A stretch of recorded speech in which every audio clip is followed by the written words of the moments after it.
The Independent National Electoral Commission (INEC) conducted supplementary election in some parts of the country on the 15th of April, following the inability of the commission to conclude elections in some states and constituencies to fill the vacancies in governorship, National Assembly and State House of Assembly positions. Out of all the rerun elections held across the country, the governorship election in Adamawa State took the shine. The reason is not far-fetched. The INEC Resident Electoral Commissioner Unisa Ari stoked nationwide confusion when he declared Aishatu Binani of the All Progressive Congress (APC) governor-elect without disclosing official figures in line with electoral process, and when results have not been fully collated. The INEC reg was also alleged to have sidelined the returning officer Mohammed Mele and announced the fake results. The APC support the highest vote. No. And by that, Aishatu Binani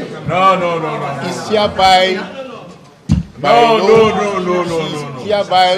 stand as elected as the governor of Adamawa State. Thank you very much. INEC suspended the collation of results in Adamawa rerun election and also slammed the suspension on the rec. But Nigerians have not gotten over the confusion that ensued after the rec wrongly declared a winner. Some legal practitioners, including Mr. Tunde Babashola, Mr. Abimbola Egede, an election observer, Mr. Michael Ebofin, described the situation as the height of impunity and totally uncalled for. They maintained that the fact that an act emanated from a resident electoral commissioner who is also a lawyer made it more worrisome. What is happening in Nigeria for now is impunity. There is impunity everywhere. People are just taking laws into their own hands. Probably because of, we now have a kind of something we can refer to now as an acronym. Where something happens now, the next thing you hear is go to court. And I think it is in the light of that the man also did that okay, if you are not satisfied with what I have done, even though I know what I'm doing is illegal, you can go to court. It was not the duty of the rec to announce the election results. It's the duty of the returning officer. And that is where the problem lies. Even if Binani had won that election, the return made by the rec is not known to the electoral act.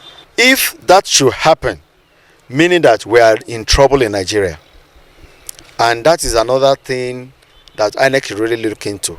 It's unfortunate that should even happen at the first instance when you have been having a process. While reacting to the suspension of the electoral process in Adamawa rerun election, Mr. Ige faulted the process. According to him, the suspension has created a legal logjam which can only be determined by a court of competent jurisdiction. Looking at it from the legal point of view, there's a lacuna. Once a return had been made, whether legally or illegally, it is the tribunal that has the power to set it aside. And that is where the problem lies. So, what happened in Adamawa has set in a legal logjam. The duo of Mr. Babashola and Mr. Ige, however, agreed on the need to ensure that justice is fully served. That is an offense. And I believe INEC should act swiftly or really to charge him to court. He should be tried for that offense. That is impunity. If he is not charged to court and tried, it will serve as a bad precedent for others. I want to believe that most of our leaders, including the electoral officers, they do not know the implication of what they did. If they knew, perhaps they would have prevented the occurrence of such activity. This, they maintained, will serve as deterrence to others and save Nigeria's democracy. Oluchi Amuda, OSBC News.